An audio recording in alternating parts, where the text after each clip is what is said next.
Lady C didn't just talk this time, she exploded. It was a verbal bomb, and the shrapnel went straight through the calm, manicured walls of Buckingham Palace. One sentence from her, and every single person who watches the royals felt a sudden, terrifying chill. It was the kind of chill that tells you, deep down, that the story you know is a lie. The chilling revelation. Lady C claimed that the simple, happy narrative we've been given about Archie is completely and utterly false. Is another story a terrifying, hidden truth whispered only in the deepest corners? Protected like the most valuable state secret. And Meghan Markle, the Duchess of Sussex, would rather lose everything she has, her titles, her deals. Her fame then let that truth surface. She swore it. Archie is not basking in the golden sunshine of Montecito. He is not running free on that impossibly perfect Californian lawn. No, Lady C insists that Archie is actually in Britain. And here is the true heart-stopping shock. He is living there with his mother. And she is not Meghan, a cold, hard fact. It needs to happen. They need to prove that those children, Meghan and Harry, are not entitled to privacy in this matter.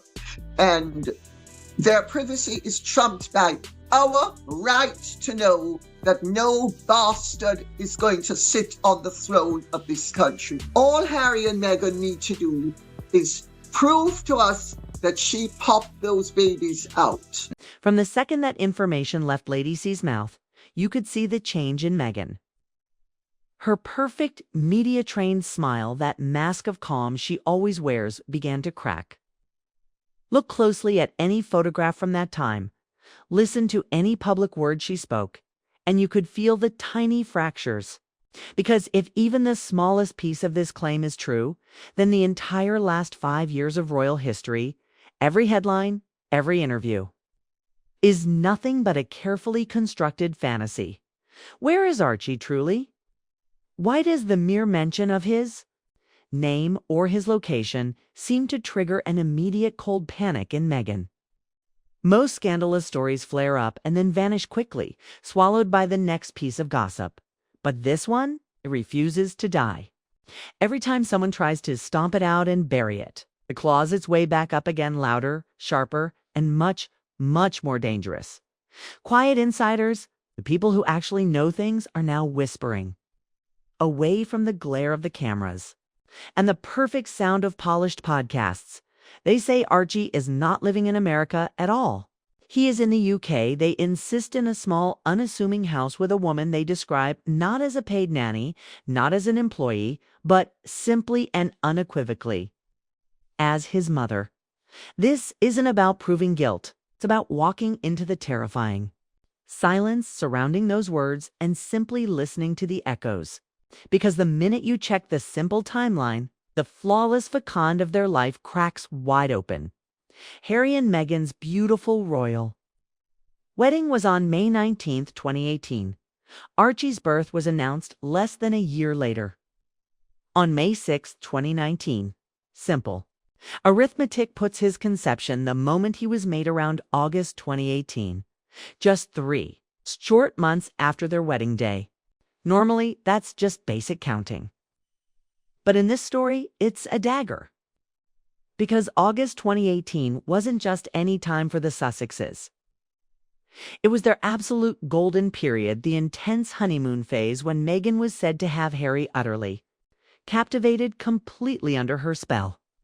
Anyone who watched them remembers they were inseparable, attached at the hip. Meghan was rumored to monitor everything: his phone calls, his moods, his every single movement. She had his heart, his attention, his entire life. So, if they were never apart, where on earth could another woman possibly have fit in to conceive a child? That's the point where this entire story turns unsettling, like a horror film starting in daylight. The timeline doesn't solve the mystery, it actually makes it tighter, more suffocating. It leaves a tiny, chilling gap, a sliver of terrifying possibility, like a shadow you see out of the corner of your eye that won't go away. And through that shadow, an entire, devastatingly alternative story begins to breathe. The two theories of betrayal, according to Lady C's shocking interpretation. Archie might have remained in the UK because, truly, he was never meant to leave. Stop and imagine that for a second. The child we saw, smiling happily in those photos from California, and that wasn't the real child at all, in this shocking version of the tale. The baby the entire world knows as Archie Harrison Mountbatten Windsor was born and raised in Britain, not by Meghan, but by a woman who never ever boarded a plane to Los Angeles, and Harry. His frequent quiet trips back home to the UK weren't just for attending boring charity events or showing up for his court cases. They were actually visits to see his son. When you start looking at their life through this lens, everything suddenly lines up perfectly. Harry's deep restlessness, his quiet, constant tension in every interview. It's that unspoken, profound sadness that flashes in his eyes whenever the UK is even mentioned. The strange, short trips in and out of the country, unseen, unheard. Childhood milestones that never made sense. The family moments that always felt far too rehearsed, too carefully curated. It's as if Harry is living a crushing double life, one for the cameras and his career, and one for his deepest aching heart. For Meghan, this alleged arrangement is the ultimate unthinkable humiliation. Other woman raising her royal child, impossible. But what if, instead of simply walking away, she took that searing pain and transformed it into absolute power? That's where the gossip world leans in closest, because this is where the story starts to feel truly deeply. Meghan, picture the moment. Meghan discovers the betrayal, whether it was purely emotional, physically real, or something far more complicated. The sheer shock must have nearly crushed her. But she doesn't break down. She doesn't cry publicly. She does what she always does. She recalculates. She stays. Why stay? 'Cause walking away means losing the crown, the global fascination, the precious title that keeps her absolutely relevant. Staying means control. If Harry truly fathered another woman's child, Meghan's choice to remain in the marriage isn't an act of forgiveness. It's a cold, brilliant strategy. By staying, she keeps the Sussex brand alive and gains something absolutely priceless: leverage. The quiet kind that whispers, "I know what you did. I know your deepest secret." It's a kind of power that makes a man, trapped by guilt and obligation, obey her without a single word of argument. From that moment on, the marriage completely shifts. It's no longer love. It's not a partnership. It's a chilling negotiation written entirely in silence. She will raise the child in name for the public, but he, Harry, will answer to her forever. The balance of power flips utterly in. Harry, now trapped between his overwhelming guilt and his crushing obligation, becomes a man forced to live two entirely separate realities. The surrogate scenario, but there is another theory, slightly softer one, a version that doesn't involve betrayal at all. According to other whispers, there was no secret affair, no scandalous lover. Instead, the story starts with a business decision made in a polished office, not a passionate bedroom. A surrogate, a carefully planned, controlled, and almost clinical pregnancy. Everything was meant to be perfect, absolutely controlled, perfectly on schedule. But then, tragically, something completely unexpected happened. The surrogate, who was allegedly based in the UK, changed her mind. Heartbreak changed her mind. She chose to keep the child. Suddenly, no one is a villain. There is no cheating, scandal, just crushing heartbreak, deep confusion, and a royal secret that explodes quietly. The baby stays in Britain. The palace, desperate, keeps the secret quiet. Meghan and Harry are forced to move forward separately, united only by a devastating secret neither of them can ever afford to expose. If this version is true, Meghan's chilling detachment makes perfect sense. Child she never carried. A child.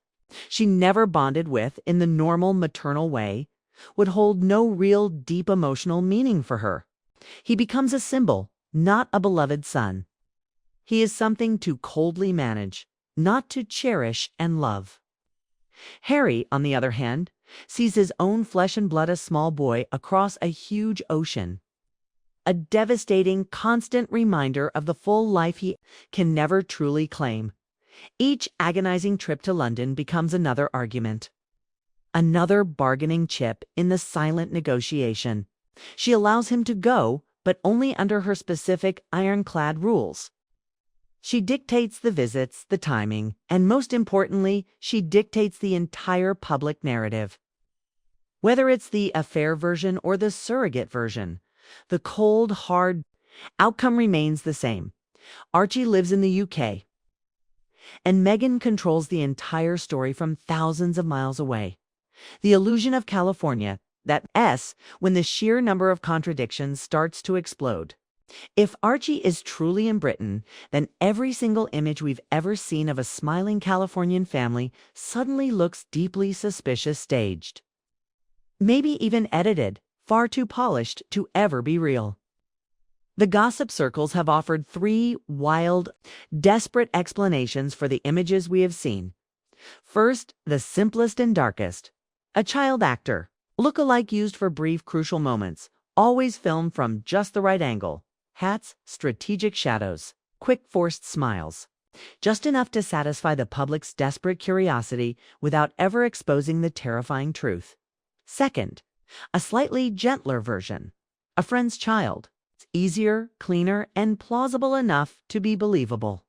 All toddlers are interchangeable in blurry, fast footage, especially when filmed through the shimmering, distorted lens of luxury and celebrity. And third, the most modern and disturbing, the digital theory.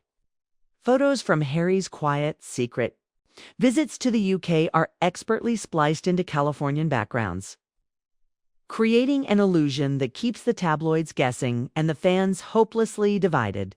Whichever version you, the outsider, choose to believe, one question absolutely refuses to disappear. Why would they maintain such an exhausting, dangerous lie if total silence would actually be safer? Why risk discovery and public scorn just to uphold a perfect, completely fictional picture? Maybe it's because the image is the entire empire. Without that perfect smiling picture, everything collapses: the deals, the magazine appearances, the precious, powerful titles. So the story must go on, even if it means bending reality itself until it breaks. And yet, the more you look, the stranger, the more deeply unsettling it all becomes. No unguarded footage of the boy. No random paparazzi shots of Archie casually playing in Montecito. Every single glimpse is carefully, meticulously choreographed. Every smile suspiciously framed.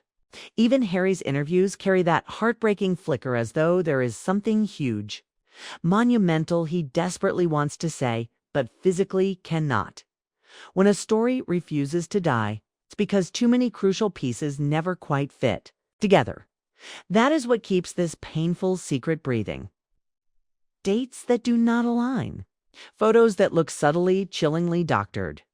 A royal couple whose carefully controlled actions speak far louder than their rehearsed words, because maybe the truth isn't actually buried. It's hiding agonizingly in plain sight, and if even a tiny sliver of lady sees.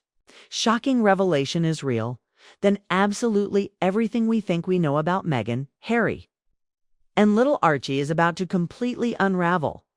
The cracks in the armor once you start pulling on one loose thread.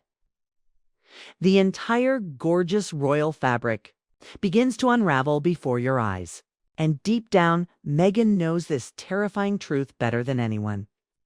Every polished photo, every perfect pose, every expensive outfit is her armor. She built an entire world out of perfect, glittering appearances. But the cracks are forming faster than she can patch them up. There is something haunted in her usual calm lately, the kind of terrifying stillness people wear when they are fiercely guarding something fragile and utterly terrifying behind the palace walls. And the high hedges of Montecito, people are whispering that Harry is utterly exhausted. They say the jet lag isn't from the grueling traveleats, from the grueling constant effort of pretending. That every desperate trip across the Atlantic isn't just travel. It's really a quiet, painful pilgrimage to a small boy who calls another woman mum. Imagine living with that crushing reality, the perpetual ache of two separate lives you can never, ever merge. The guilt, the silence, the photographs of his son he can never post. The simple, loving questions he can never answer honestly. People close to Harry describe a man torn brutally in two. In California, he perfectly plays the smiling, modern husband, the father of two, the progressive prince who bravely broke free. But in Britain, he is someone else entirely quieter, humbler. Fiercely protective of a secret too dangerous for the headlines. When he steps off that plane, the cameras only see a duke returning home for business. But those who have seen his eyes up close say they catch a different story, the immediate, overwhelming relief of a father coming back, finally, to his child. That's why every rumor about surprise visits, private meetings, and hidden countryside stays hits so incredibly hard now. Because now, with Lady C's bombshell out in the open, those whispers no longer sound crazy. They sound exactly like the chilling puzzle pieces finally clicking into place. And Meghan, she knows the world is watching her every single second, waiting for just one slip. Every interview, every sponsored podcast, every charity photo becomes a high-stakes performance carefully balanced between absolute confidence and desperate control. She has utterly mastered the dark art of speaking without actually saying anything, smiling without any real meaning behind it, and staying quiet just long enough to seem completely in charge. But deep down, there is cold, sharp panic, because she can feel its truth does not stay buried forever. It leaks, it breathes, it finds a way out, always. That's why, according to insiders, her team works crushing overtime cleaning up every digital trace restricting photos, fiercely controlling every public appearance, frantically rewriting the timeline in subtle, clever ways. It is no longer just about protecting privacy anymore. It is about cold, hard preservation, about making absolutely sure that if this catastrophic rumor ever explodes, she can convincingly claim utter ignorance, or honest confusion, or even, most strategically, completely innocent victimhood. Still, the oddities pile up, suffocating. The narrative. Why has there never been a single natural candid photo of Archie in California? Why does every single family photo feel like a massive studio production? Why are his birthdays celebrated online but never, ever seen in real life? Even people who used to fiercely defend Meghan now admit the story, as presented simply, does not add up. And that's when the image of Archie in Britain starts to feel heartbreakingly real. Picture it, a quiet English town, the famous gray clouds hanging low, a small, red-haired boy running freely through a garden, his innocent laughter echoing off old stone walls.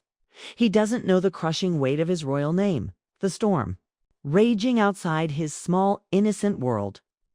To him, love is simple as it should be. His mother, the woman who actually raised him, hums a tune while she makes him tea. His father visits with gentle, sad eyes and tells him stories he can never, ever tell out loud. Across the ocean, Meghan steps onto yet another red carpet event. Every bright flash of the camera illuminating the powerful, flawless image she built. Strong, independent, completely unbothered. But the truth follows her like a silent, growing shadow. Because power that is built on deep, terrible secrets eventually turns on the person who holds them. Harry's torn, agonized loyalty is the final, brittle thread keeping their entire illusion together. Each time he boards that flight to London, she knows exactly where he's going and to whom. Each time he returns, quieter and sadder than before, She knows exactly what he has seen and what he has lost. And the fear within her grows not that the world will despise her, but that the world will utterly pity her. For Meghan, pity is 1,000 times worse than any scandal. Lady C's revelation didn't just reopen an old wound, violently exposed a truth. Meghan's carefully managed empire absolutely cannot afford that maybe behind all the flashing lights and the dazzling luxury. She isn't the one writing this story anymore, because somewhere in that quiet English countryside lives the small boy who holds the real ending, the one devastating truth that could rewrite absolutely everything they have done. And that's what keeps the entire world guessing the haunting. It's terrifying possibility that Archie's hidden story is the single missing piece to understanding them all. The real reason Harry looks so broken, the true reason Meghan's smile feels so strained. The cause of the terrible, desperate silence that surrounds every single family moment. Imagine the future years from now, when that child grows older, when the simple questions start finding him, when faces start matching. When someone innocently asks, "Why do you look so much like your father, the prince?" Truth has infinite patience. It simply waits for the right, explosive moment. And when it finally surfaces through a terrible slip of the tongue, a clear photo, a single chance meeting it, will shake the entire foundation of both worlds. The ancient royal palace that desperately tried to contain it, and the sleek Hollywood mansion that desperately tried to erase it. Until then, Meghan continues her endless, exhausting climb. Harry continues his quiet, painful visits, and the world continues its fevered guessing. Game: two vast continents, one small child, 1,000 burning contradictions. And somewhere in that small, sun-dappled British garden, a red-haired boy chases a bright butterfly, unaware that his innocent laughter carries the entire weight of a royal secret the world is absolutely dying to uncover. Because one day, whether whispered in a soft interview or revealed by the patient, unavoidable hands of time itself, the question that absolutely refuses to die will finally be answered. Where is Archie? And when the truth finally speaks, it won't merely whisper, it will roar.